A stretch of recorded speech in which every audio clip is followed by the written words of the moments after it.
21절까지 한 절씩 들어갑니다.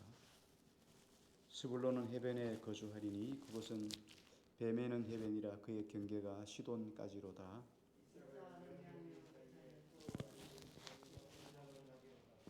그는 쉴 곳을 보고 좋게 여기며 토지를 보고 아름답게 여기고 길을 내려 짐을 메고 앞제 아래서 섬기리로다.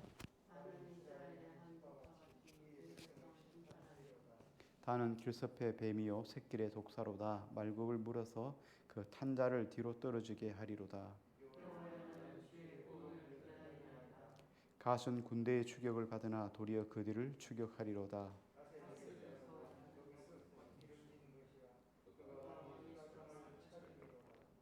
같이요. 납달리는 노인 암사슴이라 아름다운 소리를 바라는도다. 아멘. 좋은 저녁입니다. 사랑을 축복합니다. 성경에서 중요한 지파는 12지파 중에서 중요한 지파는 앞에 르벤 지파, 그리고 시몬과 레위 지파, 그리고 또 유다 지파, 그리고 요셉 지파, 이렇게 아주 중요한 지파는 5지파가 아주 중요한 지파죠. 그래서 앞에 르벤 지파, 시몬 지파, 레위 지파, 그리고 유다 지파는 앞에서 했어요. 그렇죠? 그래서 오늘은 쭉 나머지 지파들, 작은 지파들, 그리고 뒤쪽에 요셉 지파 이렇게 연결해서 말씀을 나누려고 합니다. 근데 이 나머지 지파들, 르벤 지파, 그리고 시몬과 레위, 그리고 유다, 그리고 요셉 지파를 제외하고 나머지 지파들은 좀 작은 지파들이죠. 작은 지파들인데 특징이 두 가지로 나눌 수 있어요. 이 나머지 지파들은 크게 두 가지 어떤 특성을 가지고 있어요. 하나는 크게 시작했다가 소리 없이 망한 지파가 있어요. 크게 시작했다가 작게 하고 사라져버린 지파, 용두사미 지파가 있어요. 반면에 시작은 아주 미약해요. 근데 나중은 더 창대해지는 지파가 있어요. 어떤 지파가 더 좋은 지파일까요? 용머리로 시작해서 뱀꼬리로 끝나는 이런 지파가 좋겠습니까? 아니면 처음에는 보잘것없는 지파이지만 창대해진 지파가 더 좋겠어요? 그래서 오늘 나머지 이 지파들을 조금 좀 돌아보려고 합니다. 첫 번째 보면 갓 지파가 나오죠. 갓 지파 좀 한번 볼까요? 19절 말씀을 한번 같이 읽을까요? 19절요. 시작. 예, 갓 지파는 여기 첫 번째 특성에 작은 것으로 시작해서 그죠. 나중에는 창대해지는 지파의 대표적인 갓 지파예요. 처음에는 정말 보잘것없는 지파였는데 나중은 심히 번성했어요. 아주 번성한 지파가 바로 이 갓 지파예요. 여기 보니까 이렇게 말하죠. 갓은 군대의 추격을 받으나 도리어 그 뒤를 추격하리로다. 군대의 추격을 받았다는 얘기는 뭐예요? 힘이 없다는 얘기죠. 처음에는 힘이 없이 도망가요. 막 추격을 피해가지고 막 도망을 가요. 그러니까 항상 추격을 당하는 지파가 이 갓 지파예요. 그런데 도리어 나중에는 어떻게 합니까? 나중에는 그 뒤를 추격하는 지파가 됐어요. 처음에는 맨날 쫓기듯이 도망가던 아주 보잘것없는 작은 힘을 가지고 있었는데 이젠 힘이 창대해져가지고 오히려 적을 공격하는 이런 지파가 됐다는 거예요. 처음에 시작은 영향력이 없어요. 영양가가 전혀 없는 조그마한 아주 미약한 지파여서 그런데 나중은 영향력이 아주 큰 지파가 됐다는 거예요. 사람들에게 영향력을 끼쳐서 사람을 새롭게 하고 세우고 이런 일에 많이 힘쓰는 아주 큰 영향력을 끼치는 그런 지파가 되었다. 이 갓 지파의 특성이에요. 이 갓 지파는 처음에는 신앙이 별로 없었어요. 영성도 별로 없었고 성품도 별로 안 좋아요. 아주 성품도 까칠하고 그래서 사람들 앞에 외면받고 사람들 앞에 버림받고 사람들이 같이 친하려고 하지도 않는 이런 지파가 바로 갓 지파였거든요. 근데 이 갓 지파가 나중에는 오히려 성숙해져 가죠. 신앙적으로도 성숙해져 가고 믿음으로도 더 견고해져 사람들 앞에 영향을 끼치는 사람, 많은 사람을 도와주는 지파가 된 것이 바로 갓 지파예요. 우리도 이런 사람들이 있죠. 처음에는 영향력이 없어요. 사람들이 같이 잘 어울리지 않아요. 왜? 영향력이 없으니까. 우리가 어떤 사람하고 친구합니까? 영향력 있는 사람하고 친구하잖아요. 그렇잖아요. 별 볼일 없는 사람하고 친구 잘 안 하잖아요. 근데 이 갓 지파 이런 지파예요. 영향력이 별로 없으니까 사람들이 잘 친구하려고 하지 않는 사람들인데 이 사람들이 창대해져서 영향을 끼치는 사람이 되었다. 자, 우리가 이런 멋진 그런 갓지파 같은 사람이 되기를 주의 이름으로 축복합니다. 두 번째 지파는 베냐민 지파입니다. 27절을 한번 같이 볼게요. 27절입니다. 시작.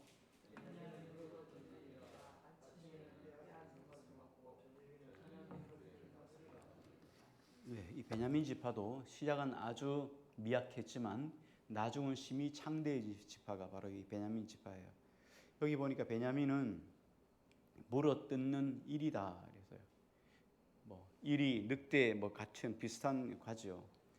뭐 이 일이나 늑대나 뭐 비슷한데 특성이 뭐냐면 강포하죠. 들깨가 놔두면 늑대 같잖아요. 그냥 공격성 있고 잡아먹고 뭐 그러잖아요. 아주 강포해. 그래서 한번 딱 물면은 절대 자기가 물은 것을 놓아주지 않아요. 이 늑대나 이리들은. 그런데 이 베냐민 지파가 뭐냐면 물어뜯는 일이다.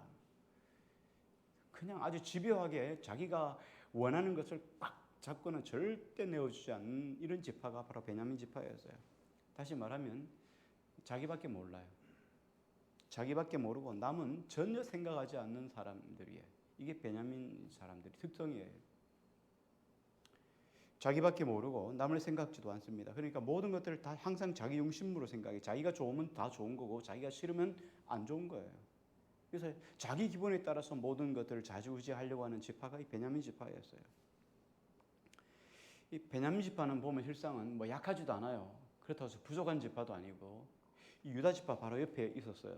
그래서 뭐 영향력도 좀 어느 정도 있어요.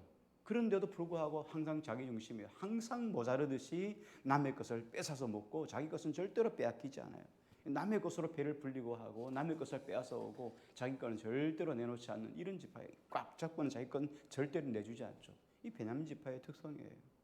자기는 남에게 도움 받으면서 남에게는 절대로 자기는 도움을 주지 않는 지파. 왜 그러냐면 어린아이 같아요. 성인아이 같아요. 어른이 되었지만 아직 유아기 때 잘하지 못하는 거예요. 우리가 부모의 사랑을 잘 받아서 풍족하게 이 실상은 자라는 과정 속에서 다 누려야 돼요. 이거는 다 해결해야 되는 거란 말이죠. 그래서 어른이 되면은 이제 어른으로 삶을 살아야 되는데 유아기 때 체험해보지 못하면 어른이 돼서 하는 거예요. 그러니까 어른이 돼서 유아기 때 체험하지 못한 것들을 체험해야 되니까 어린아이 같은 행동을 하는 거예요. 자기 중심으로 삶을 살아가는 거죠. 영적으로 어려도 마찬가지예요. 육적으로 어려도 마찬가지예요. 유아기적인 사고를 가지고 있는 게 지금 베냐민 지파예요. 그런데 이런 지파가 저녁에는 어떻게 됩니까? 저녁에는 움킨 것을 나누리로다. 아침에는 빼앗은 걸 먹어요. 자기 것 다 있음에도 불구하고 자기 것 딱 꽁쳐놓고 남의 것 가지고 뺏어서 먹고 사는 지파가 이 베냐민 지파였는데, 그런데 저녁에는 오히려 움킨 것을 나누리로다. 노년이 되면은 성수하고 난 다음에는 자기 것을 풀어서 사람들을 먹이는 사람들이에요. 자기 것을 풀어서 나누고 사람을 살리고 세우고 희생하는 일을 기꺼이 하는 사람들이 바로 이 베냐민 지파라는 거예요. 사도 바울의 그 빌립보서에 보면은 뭐 잘 아는 것처럼 바울이 감옥에 갇혀 있을 때 바울이 감옥에 갇히자 많은 사람들이 복음을 전했죠. 그런데 바울이 이렇게 이야기를 하잖아요. 참으로 하나 외모로 하나, 그죠? 다툼으로 하나 외모로 하나, 뭐 참으로 하나. 전파되는 것은 그리스도이니 나는 그로 인하여 기뻐하려. 바울이 감옥에 들어가니까 말이죠. 야, 이제 바울이 없으니까 자기들이 인기 스포트라이트를 받는다 하고는 나가서 막 복음을 담대하게 전하는 사람들이 있어요. 바울이 있으나 없으나 복음 전하는 건 당연한 일인데 바울이 없는 것으로 인해서 그들이 또 힘을 내서 자기들이 복음을 전하면서 자기들이 어떤 명성을, 자기들의 이름을 높이려고 했던 사람들이 있단 말이죠. 이게 뭐예요? 다 영적으로 유아기 같은 사람들이. 영적으로 어리니까 이런 생각을 하는 거예요. 복음을 전해도 경쟁적으로 하려고 하고 사업을 해도 자기중심적으로 하려고 하고 주님의 일을 한다고 하면서도 막 싸워요. 자기 마음에 안 들면 싸우기도 하고 남의 마음을 상하게 하는 물어뜯는 이리 같은 사람들이 교회 안에도 얼마든지 있을 수 있어요. 왜냐하면 유아기 때문에. 어려서 그래요. 어릴 때는 어떻게 해요? 다 참아주는 거죠. 뭐 어떻게 알죠? 어른이 참아주는 거예요. 어릴 때는.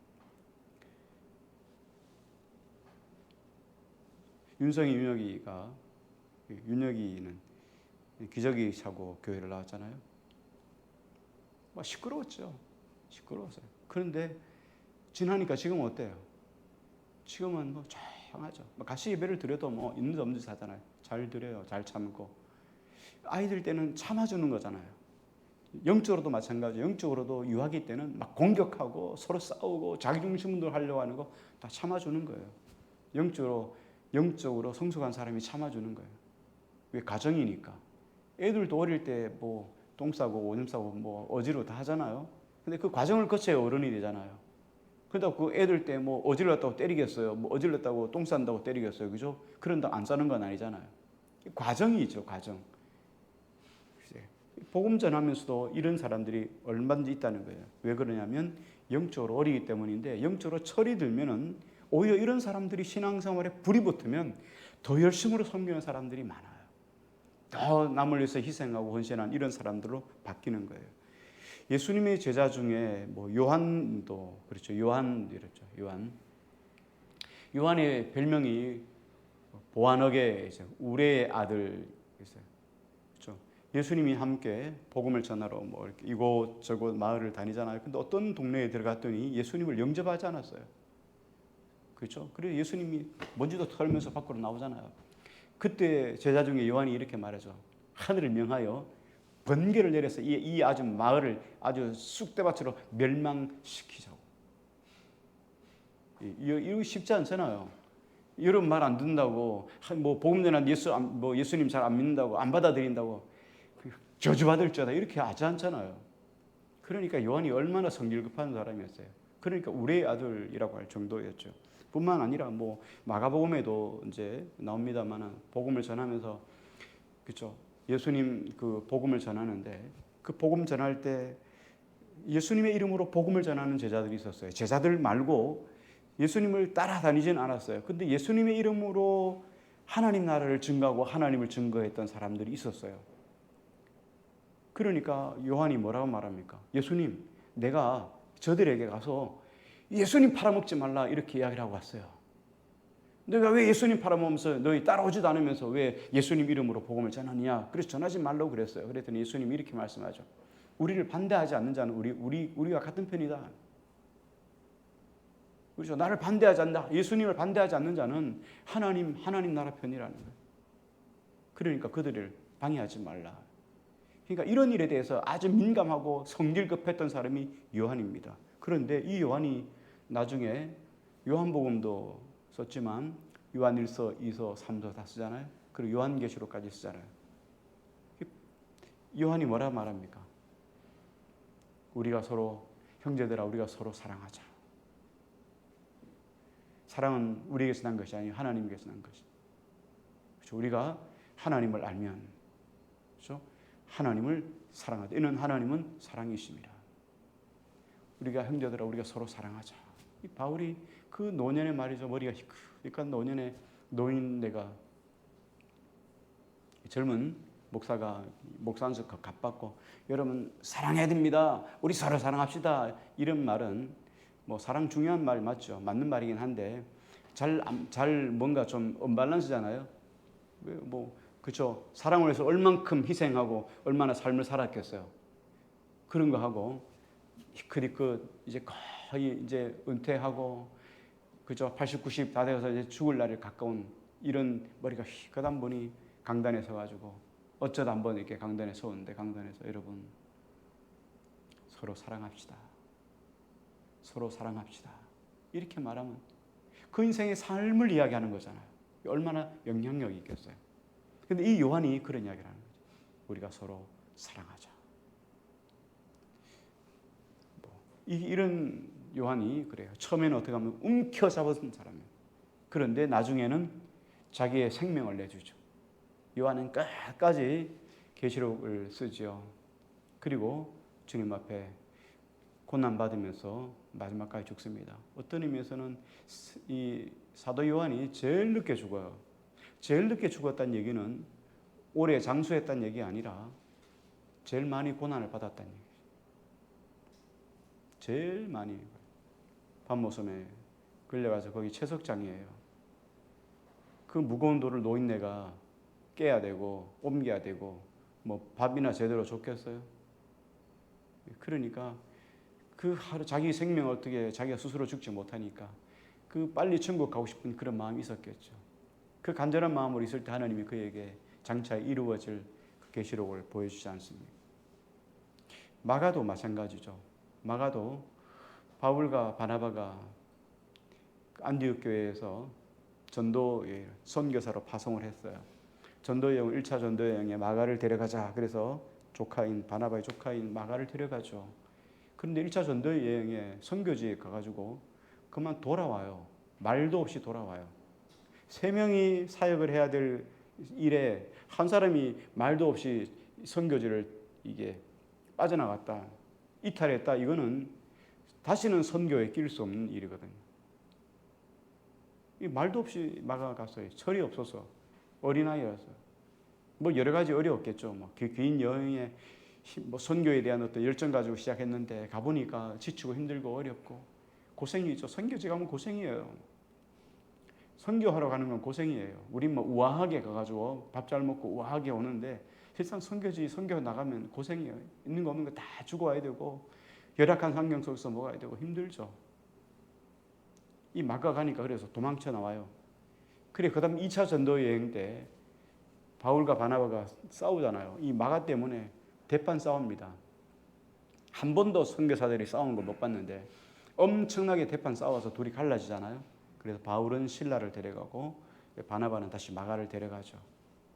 그런데 이 마가가 성장하면서 변하여 성숙한 사람이 돼요. 바울이 그의 노년에 감옥에 있을 때 디모데후서에 보면 그 감옥 속에서 마지막 관제와 같이 부음이 되고 나의 떠날 기약이 가까웠도다.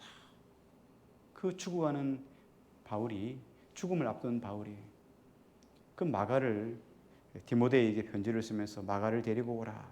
저가 나의 일에 유익하니라 하고 디모데후서 4장 11절에 이야기를 해요. 그 노년의 바울에게서 정말 꼭 만나고 싶은 사람 중, 그 많지 않은 만나고 싶은 사람 중에 한 사람이 마가예요. 그러니까 마가가 얼마나 성장했다는 거예요.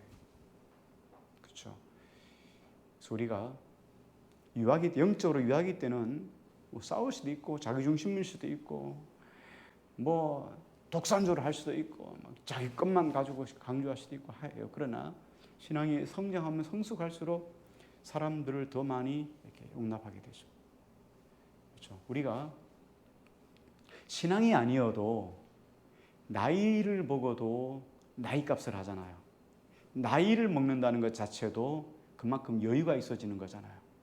마음적으로 더 사람을 또 포용하게 되고 더 사랑스러운 마음으로 받아들이게 되고 이렇게 육적으로도 이렇게 성숙해져 가는데 나이가 든다는 것은 신앙적으로 세월이 오래 지나서 성숙하지 않으면 안 되잖아요.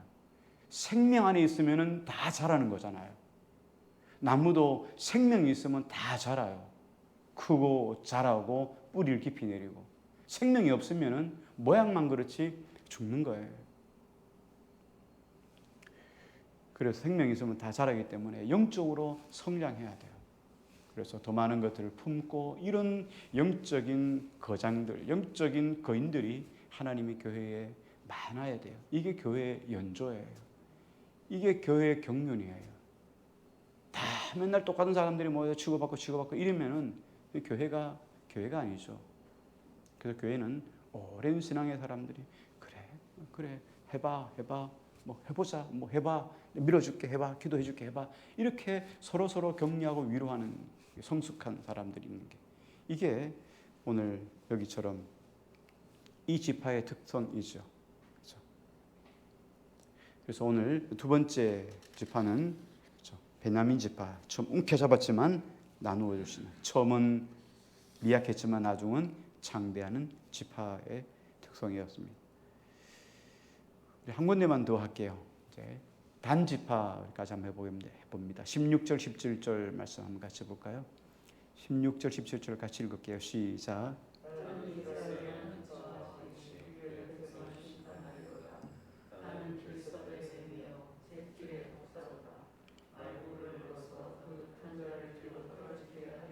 아멘. 여기 단은 이스라엘의 한 지파같이 그의 백성을 심판하리로다 그랬어요. 여기 보면 단은 이스라엘의 한 지파 같다 그랬어요. 다시 말하면 이스라엘 지파 가운데 엄연히 하나의 지파였어요. 그러니까 뭐 어디 끼워온 것도 아니고 그냥 당당하게 이스라엘 지파 가운데 한 지파로 있었다는 거예요. 그래서 여기 보니까 그의 백성을 심판하리로다 그랬어요. 이 단지파가 한 지파로서의 어떤 자기 역할을 할 뿐만 아니라 다른 지파들의 사람들을 심판하고 격려하고 카운슬링하고 이런 상담자 같은 역할을 했던 지파가 바로 이 단지파예요. 근데 이 단지파는 처음엔 이렇게 강력하게 장대했어요. 용머리 같이. 그런데 나중은 점점 사라진 지파가 바로 단지파예요. 앞에 지파하고 좀 다르죠. 앞에 뭐 갓지파나 이런 거는 작았지만 창대해진 거라면 여기 단지파는 창대해졌다가 낮아진 지파예요.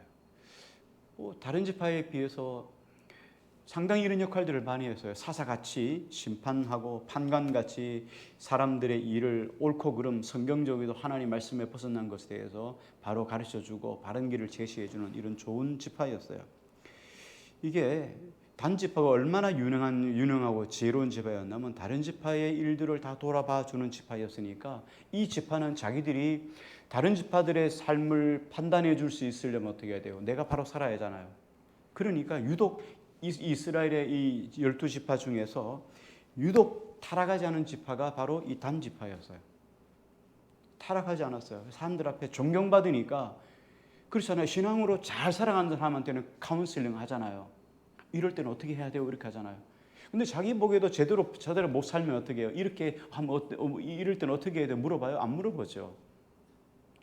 그러니까 단지파가 얼마나 다른 사람들 앞에 카운슬링을 할 정도로 판관같이 심판같이 심판자같이 이렇게 사사같이 이런 역할을 했다면 다른 지파에 얼마나 모범이 되었겠어요.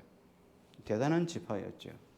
그런데 이런 단지파가 어떻게 됐냐면 17절에 보니까 단은 길섭의 뱀이요 새길의 독사로다.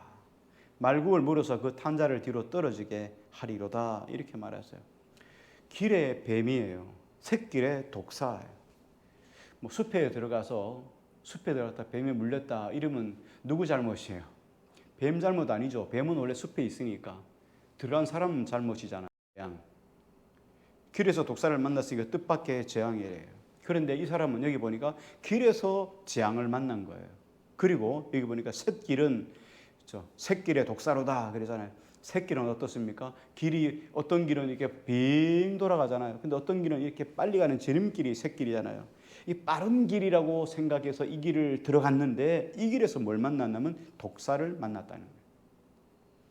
얼마나 억울해요. 빨리 가려고 애쓰는데 독사를 만나 재앙을 만나가지고 넘어졌다는 거예요. 그래서 그 탄자를 뒤로 떨어지게 한다는 거예요. 빨리 가도 시원찮아서 그래서 샛길로 갔는데 거기에서 뒷발꿈치를 물어가지고 자빠졌으니까 얼마나 불행해요. 그래서 야곱이 단지파를 축복하고 나서 이렇게 말씀을 합니다. 18절 말씀을 한번 같이 볼까요? 같이요. 시작. 여호와여 나는 주의 구원을 기다리나이다. 단지파가 앞으로 얼마나 타락하고 얼마나 무섭게 변할지에 대해서 야곱이 그걸 바라보고 하나님의 긍휼을 구하는 거예요. 하나님, 저들을 구원해 주소서. 주의 구원을 기다립니다. 그러면 단지파가 어떻게 변했는지 한번 생각해 볼까요? 단지파가 이렇게 사사 같다 그랬죠. 판관 같다 그랬죠. 카운셀링 하는 상담자 같다 그랬잖아요. 사람들 앞에 신앙을 이렇게 전수해 주고 바른 길로 인도해 줬던 이런 좋은 지파였어요. 그런데 단지파가 사사기에 보면은 하나님께서 그 이스라엘 백성들을 구원하기 위해서 하나님이 사사를 세우잖아요. 그때 삼손을 세워요. 그런데 삼손이 가사에 내려가서 막 이런 일을 읽고 나서 도망을 치잖아요. 근데 어디가 있어요? 단지파 쪽으로 갔잖아요. 그러니까 단지파가 어떻게 합니까? 삼손에게 와가지고 자기네 지파, 단지파가 피해를 받을까봐 삼손을 꽁꽁 묶어다가 블레셋에 갖다 놔주는 거예요. 이런 아주 나쁜 지파가 단지파예요. 하나님이 세운 사사를 자기들이 피해 볼까봐 묶어가지고 블레셋에 넘겼단 말이죠. 자, 이게 하나의 사건이고요. 또 하나는 뭐냐면 하나님이 그 단 지파에게 배분해 준 땅이 있어요. 이스라엘 땅이 쭉 있으면 한 중간쯤 되는 땅이에요. 중간 밑에 단 지파의 땅이 있어요. 그런데 단 지파 땅이 어디 있냐면 블레셋하고 경계에 놓여 있는 거예요. 그러니까 이 단 지파는 그 땅을 차지하기 위해서는 블레셋과의 어떤 이 충돌을 반드시 해야지만, 충돌을 해야지만 그 땅을 차지할 수 있어요. 그런데 블레셋은 어떻습니까? 블레셋이 강력하잖아요. 블레셋은 엄청난 군대잖아요. 뭐 여러분 아는 것처럼 그 누굽니까? 그 골리앗 같은 사람도 있고 말이죠. 그러니까 이 기골이 장대한 이런 아주 강력한 사람들이 뭐 어릴 때부터 용사로 살아온 사람들이 엄청나게 많은 그런 사람 나라가 이 블레셋이에요. 그 단지파 어떻게 합니까? 겁이나 전쟁 안 해요. 무서워서 전쟁 안 해요. 그리고는 야 어디 좀 약한 데 없나 하고 돌아다니다 보니까 어떻게 저 북쪽에 제일 북쪽에 이스라엘 제일 끝땅 제일 끝에 보니까 라이스라 하는 곳이 하나 있어요. 근데 그 라이스라는 땅은 실상은 이스라엘 땅이 아니었어요. 이스라엘 끝자락이 있지만 이스라엘 땅이 아니고 다른 어디입니까? 그 이쪽의 땅 다른 나라 영역인데 그 산맥이 있어서 그 영향을 받지 못하고 있어요. 이스라엘 땅도 아니면서 그쪽 땅이면서도 불구하고 그쪽 영향을 받지 않고 이스라엘이 영향을 받는 제일 이스라엘 끝단이에요. 그리고 올라가 가지고 단지파가 그 라이스의 사람들 평안한 중에 있는 중에 다 죽여버리고 그 땅을 차지하고 그 이름을 단이라 바꾸죠. 그래서 이스라엘 이 지파의 지도에 보면은 단지파가 두 군데 있어요. 밑에도 하나 있고 위에도 하나 있고. 이렇게 땅 저 위쪽에 보면 조만한 단이라고 있어요. 하나님의 백성들로 하여금 하나님께서 우리 인생 속에 시련을 주시는 때는 싸우게 하는 때잖아요. 하나님이 기도하게 하시려고 시련을 주시고 환경을 바꾸어 주시죠. 하나님이 적을 남겨두었다는 건 적과 싸우란 얘기잖아요. 하나님이 적과 싸우란 이야기는 뭐예요? 적과 싸움을 통해서 뭔가를 우리에게 주시고자 하는 거잖아요. 우리의 신앙이 견고해지든지 하나되게 하시든지 하나님의 선한 역사를 맛보게 하시든지 뭔가 하나님의 계획이 있기 때문에 하나님은 적을 남겨둔 거란 말이죠. 그러면 싸워야 되잖아요. 싸울 때는 싸워야 돼요. 그런데 이런 싸움을 위해서 하나님께서는 그때를 위해서 이 비장한 무기를 해줬죠. 그때 당시에는 계속해서 어떤 사람들이 올라왔습니까? 아무리 블레셋이 강해도 그 하나님이 사사를 보내면은 그 나라들을 평정했잖아요. 그래서 하나님이 삼손이라는 사람을 그 시대에 세워서 이스라엘을 구원하게 했거든요. 그런데 어떻게 했습니까? 이 단지파는 그렇지 않았어요. 조용히 살고 싶었어요. 싸움하기 싫었어요. 어떻게 하든지 가서 조용한 곳에 가서 그렇게 살려고 했습니다. 성경에 보면 요한계시록 7장에 보면 14만 4천 하나님이 구원하시는 게 나오잖아요. 14만 4천 각 지파에 12,000명씩 그죠? 완전수. 그래서 14만 4천 완전수 하나님 구원하시잖아요. 그런데 요한계시록 7장에 보면은 쭉 내려가는 중에 뭐 르벤 지파가 12,000명, 그다음에 시몬 지파가 12,000명, 뭐 레위 지파 12,000명. 그런데 단 지파 없음. 단 지파 없어요. 자체가 없어요. 어떻게 합니까? 사라졌어요. 한번 생각해 보세요. 이스라엘 지중해 옆에 이스라엘 길게 있어요. 제일 꼭대기에 단 지파 있어요. 자, 이스라엘이 북쪽이 무너질 때 누구의 공격받습니까? 아수르의 공격받죠. 아수르가 공격에 오면 제일 먼저 떨어진 데가 어디겠어요? 단지파죠. 적이 쳐들어오면 제일 국경이잖아요. 자기들은 제일 편한 곳에 가서 산다고 라이스 사람들 죽이고 거기에 머물러 있었는데 아수르가 쳐들어왔을 때 제일 먼저 무너지는 것이 단지파예요. 사람은 잔머리를 돌리지만 하나님은 안 속잖아요. 하나님 앞에는 잔머리 돌리는 게 그렇죠. 그게 먹혀 들어가겠습니까? 그렇죠. 그러니까 이 단지파가 이렇게 무너져 내리는 거예요. 그러면 왜 단지파가 이렇게 쉽게 무너졌을까? 이렇게 판관같이 이렇게 지식을 가지고 사람들을 격려하고 위로하고 이 판관같이 이렇게 했던 지파가 왜 이렇게 무너졌을까? 간단합니다. 이유는 진정으로 거듭남이 없었기 때문에.